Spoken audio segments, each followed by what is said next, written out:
Hello friends, welcome back to my new video. আর আজকের ভিডিওটা কী হতে চলেছে আশা করছি তোমরা বুঝেই গেছো এতক্ষণে। তো আজকে আমি তোমাদের সাথে শেয়ার করতে চলেছি পার্টি মেকআপ টিউটোরিয়াল ভিডিও। তো চলো ভিডিওটা দেখতে থাকো, আশা করছি তোমাদের ভালো লাগবে। আর মেকআপ করার আগে তোমরা তো জানোই, তার আগে ভালো করে ফেসটাকে ক্লিন করে নিতে হয়, তো আমিও ফেসটাকে ভালো করে ক্লিন করে নিচ্ছি।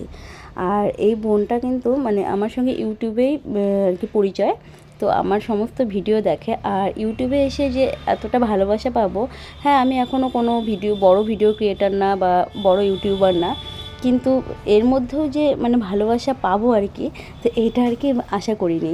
তো খুব ভালো লাগছে। এই বোনটা আমার সঙ্গে আর কি ইউটিউবে ভিডিও দেখতো, ইনস্টাগ্রামে কথা বলতো, তো সেখান থেকেই নাম্বার নিয়েছিল। তো সেখান থেকে আজকে এসেছে আমার কাছে সাজবে বলে, ওর অনেক দিনের ইচ্ছে বলে আমার কাছে সাজার। তো যাই হোক, সে কারণে এসেছে আমার কাছে সাজতে। তো সত্যি আমি মন থেকে খুব খুব খুশি হয়েছি। কেউ যখন ভালোবেসে আর কি আমার কাছে আসে, তো আমার তো আমার কেন, এটা সবারই খুব ভালো লাগবে। আর যাদেরকে ধরো কোনো দিন আমি দেখিনি, ইউটিউব থেকে পরিচয়, তারা যদি কেউ আসে তাহলে তো আরও বেশি ভালো লাগে, তাই না বলো? তো চলো, অনেক বকবক করেছি। তো আমি ফেসটাকে পুরো ক্লিন করে তারপর কিন্তু আমি টোনার দিয়ে দিলাম, আর তারপর দিয়ে দিলাম হচ্ছে ময়শ্চারাইজার। আর ময়শ্চারাইজার জেল দিয়েছি, কারণ এখন যেহেতু গরমের দিন, তো সেই কারণে জেল ময়শ্চারাইজার দিয়েছি।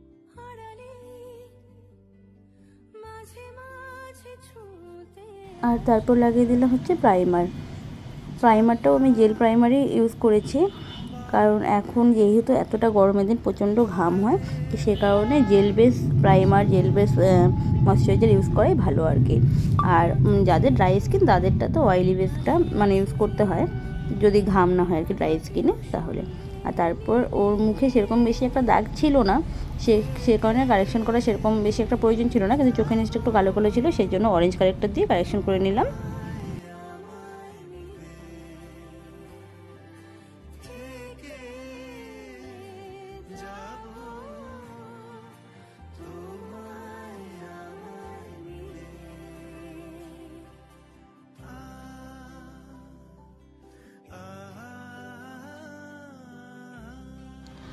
অরেঞ্জ কারেক্টার ইউজ করার পর ডিরেক্ট ওটার উপরে ফাউন্ডেশন ইউজ করতে হয় না, তাহলে কিন্তু ফাউন্ডেশনটা মানে ওর সঙ্গে মিশে গিয়ে অরেঞ্জ অরেঞ্জ হয়ে যায়।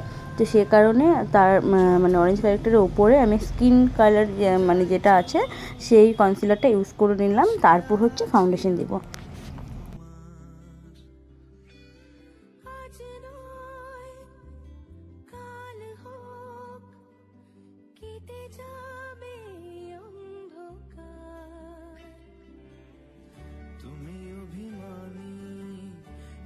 যাবে জানি স্বপ্নের সেই মিছিলে,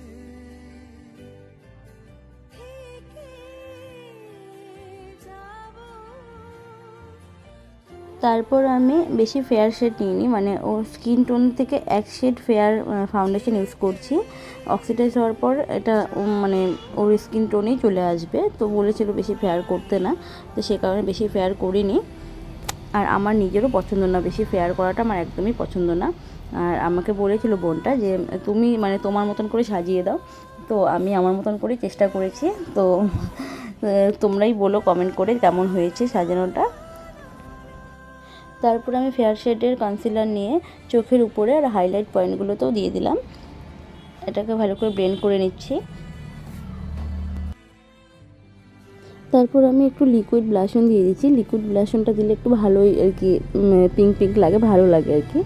আর তারপরে আমি কম্প্যাক্ট দিয়ে সেট করে নিয়েছি।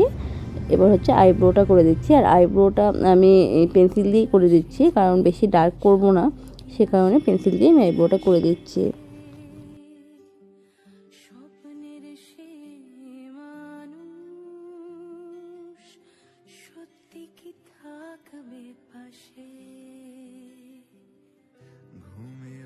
আসে যে সামনে কি আসবে না, সে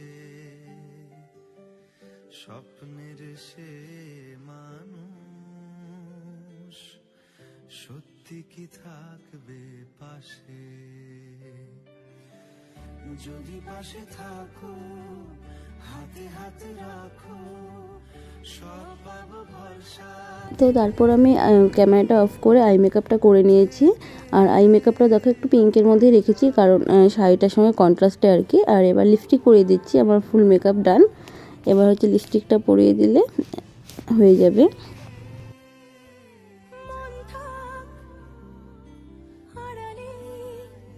তো ফুল মেকআপ ডান। এই যে চুলটাও করে দিয়েছি, চুলটা আবার ভিডিও করিনি কারণ অনেকটাই বড় হয়ে যাবে ভিডিও।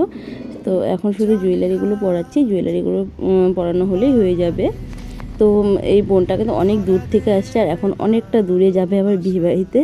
তো এখানে অনেক রাত করেই এসেছিলো, আমার এখানে আস্তে আস্তে 8টা বাজিয়ে দিয়েছিলো আর এখন কিন্তু 10টা বাজে। তো ও মানে বোনকে নামিয়ে মানে বোনের হাজব্যান্ড গেছিলো হচ্ছে বাড়িতে রেডি হতে, তো উনিও চলে আসছে। তো এখন শুধু জুয়েলারিটা পরেই বের হবে। তো কেমন লাগলো ভিডিওটা কমেন্ট করে বলো, ভালো লাগলে একটা লাইক করো আর আমার চ্যানেলটাকে সাবস্ক্রাইব করে দিয়ে আমার পাশে থেকো।